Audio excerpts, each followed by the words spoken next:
ప్రతి ఉదయం దేవుని వాగ్దానం అనే కార్యక్రమానికి ప్రేమతో మిమ్మల్ని ఆహ్వానిస్తుంటున్నాను. ఈ ఉదయకాల సమయంలో దేవుడు మన కొరకు ఏర్పాటు చేసినటువంటి వాక్యభాగము యోహాను సువార్త 4వ అధ్యాయము 14వ వచనాన్ని ధ్యానించుకుందాం.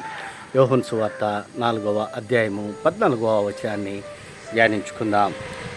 నేను వానికిచ్చు నీళ్లు నిత్య జీవమునకై వానిలో ఊరిడి నీటి బొగ్గుగా ఉండునని ఆమెతో చెప్పెను.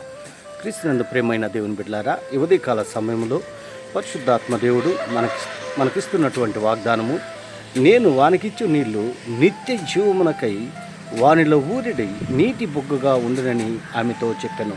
ఈ యొక్క వాగ్దానాన్ని దేవుడు మనకును మన కుటుంబాలకును ఆశీర్వాదకరంగాను దీవెనకరంగాను మార్చునుగాక. ఈ యొక్క మాటల్లోనే ఆత్మీయ సత్యాలను ఆత్మీయ అర్థాలను మనం పరిశీలించినట్లయితే ప్రభువైన యేసుక్రీస్తు సమరయ స్త్రీతో మాట్లాడుతున్నటువంటి మాటలు. యేసుక్రీస్తు పరిచర్య కాలంలో మరి సమరయ ప్రాంతంలోనే ఒక ఏ ఊరు అనగా సమరయలోనే సుకారను ఒక ఊరికి వచ్చి అక్కడ యాకోబు బావి ఉండెను. ఆ బావి దగ్గర సమరయ స్త్రీ నీళ్ళ కొరకు అక్కడ వచ్చి ఉంటున్నది. ఆ సందర్భంలో యేసుక్రీస్తు ఆ సమరయ స్త్రీతో సంభాషణ చేస్తూ ఉంటున్నాడు. సమరయ స్త్రీని మరి నీళ్లు అడిగినప్పుడు ఆ సమరయ స్త్రీ మరి యేసుక్రీస్తు అంటున్నది, సమరయ స్త్రీ ఒకటి నీళ్లు చేదుకున్నట్టుకు అక్కడికి రాగా యేసు నాకు దాహము కిమ్మని ఆమెను అడిగాను. ఆయన శిష్యులు ఆహారం కొనుటకు ఊరిలోనికి వెళ్ళి ఉండేది. ఆ సమరయ స్త్రీ, యూదుడు అయిన నీవు సమరయ స్త్రీనైన నన్ను దాహము కిమ్మని అడుగుటకు దాహము కిమ్మని ఎలాగో అడుగుచున్నావు ఆయనతో చెప్పిన. ఏలైనగా యూదులు సమరయులతో సాంగత్యము చేయరు. యూదులకి సమరయులకి సాంగత్యము లేదు. అయితే మరి యేసుక్రీస్తు ఆ సమరయ స్త్రీని దాహము అడుగుతూ ఉంటున్నాడు. క్రీస్తునందు ప్రియమైన దేవుని బిడ్డలారా, ఆ సమరయ స్త్రీతో సంభాషణ అంతా మనము గమనించిన తర్వాత చివరకు ఆ సమరయ స్త్రీ ఆ సమరయ పట్టణంలో సువార్తను ప్రకటించినటువంటి స్త్రీగా మనం చూస్తున్నాము. ఒక అన్యురాలు, దేవుని ఎరగనటువంటి అన్యురాలు దేవుని యొక్క సువార్తను ప్రకటిస్తూ మరి సమరయ పట్టణంలో మరి ఒక గొప్ప కార్యము దేవుడు సమరయ స్త్రీ ద్వారా జరిగించినట్లుగా మనం చూస్తున్నాం.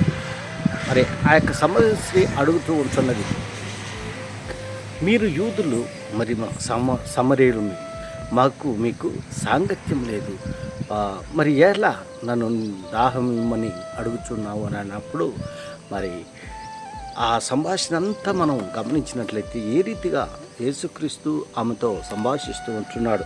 అందుకే యేసు, నీవు దేవుని వరమును నాకు దాహం కిమ్మని నిన్ను అడుగుచున్నవాడెవడో అది ఎరిగి ఉంటే నీవు ఆయనను అడుగుదు, ఆయన నీకు జీవజలం ఇచ్చినని ఆమెతో చెప్పినప్పుడు ఆ స్త్రీ, అయ్యా ఈ బావి లోతైనది, చేదుకొనుటకు నీకేమీ లేదే, ఆ జీవజలము ఎలాగ నీకు దొరుకును?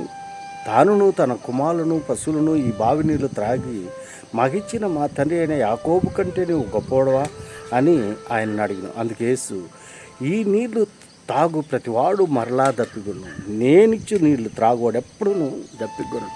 మరి ఆ యొక్క సంభాషణ మనం గమనించినట్లయితే ఈ బావి చాలా లోతైనది, మరి నీ దగ్గర చేదుకున్నట్టుకు ఏమీ లేదు, మరి ఏ రీతిగా అని ఆ సమరయ స్త్రీ బదులిచ్చినప్పుడు యేసుక్రీస్తు మరి మాట్లాడుతున్నటువంటి, ఈ నీళ్లు నేనిచ్చు నీళ్లు త్రాగువాడు ఎప్పటికీ దాహం కొనడు అని అన్నప్పుడు మరి ఆ నీళ్ళు నాకేమో అని ఆ సమరయ స్త్రీ సంభాషణ చేస్తుంటారు. క్రీస్తునందు ప్రియమైన దేవుని బిడ్డారా, కొన్ని సందర్భాల్లో దేవుడు చేసేటువంటి కార్యాలు, దేవుడి యొక్క ఉద్దేశాలు మనము అర్థం చేసుకోలేకపోతుంటున్నాం. అందుకే అంటున్నాడు ఆ యొక్క మా యొక్క ప్రాముఖ్యమైనటువంటి మాటను మనం గమనించిన, నిత్య జీవము మరి క్రీస్తులోనే ఉంటున్నది, దేవునిలోనే నిత్య జీవము ఉంటున్నది. మరి నేనే మార్గమును సత్యమును జీవమునై ఉన్నానని ఏ రీతిగా అయితే వాగ్దానం చేసి ఉంటున్నాడో మరి ఆ యొక్క సమరయ స్త్రీతో ఆ సంభాషణ అంతా అయిన తర్వాత మరి ఆ సమరయ స్త్రీ వెళ్ళి ఊర్లోకి వెళ్ళి మరి జరిగినటువంటి విషయాలన్నింటిని కూడా ప్రకటన చేసినట్లుగా మనం చూస్తుంటున్నాం. ఒక గొప్ప కార్యము సమరయ స్త్రీ ద్వారా అక్కడ జరిగించినట్లుగా మనం చూస్తాం. దేవుని కార్యాలు ఆ రీతిగా ఉంటుంది. మరి నీ పట్ల నా పట్ల దేవుని కార్యాలు, దేవుని యొక్క ఉద్దేశాలు వ్యత్యాసంగా ఉంటాయి. నిన్ను ఒక సాధనంగా వాడుకోవాలని ఇష్టపడుతూ ఉంటున్నాడు. మరి మన జీవితాలను ఆయనకి సజీవ యాగముగా సమర్పించుకొని దేవుని యొక్క చిత్తాన్ని ఎరిగి దేవుని యొక్క చిత్తాన్ని నెరవేర్చేటువంటి వారిగా నేను ఉండాలని ఈ కొద్ది మాటల ద్వారా నేను హెచ్చరిక చేస్తుంటున్నాను. దేవుడి యొక్క మాటలను మరెక్కువగా మీకును మీ కుటుంబాలకును ఆశీర్వాదకరంగాను దీవెనకరంగాను మార్చినగాక. ఆమేన్.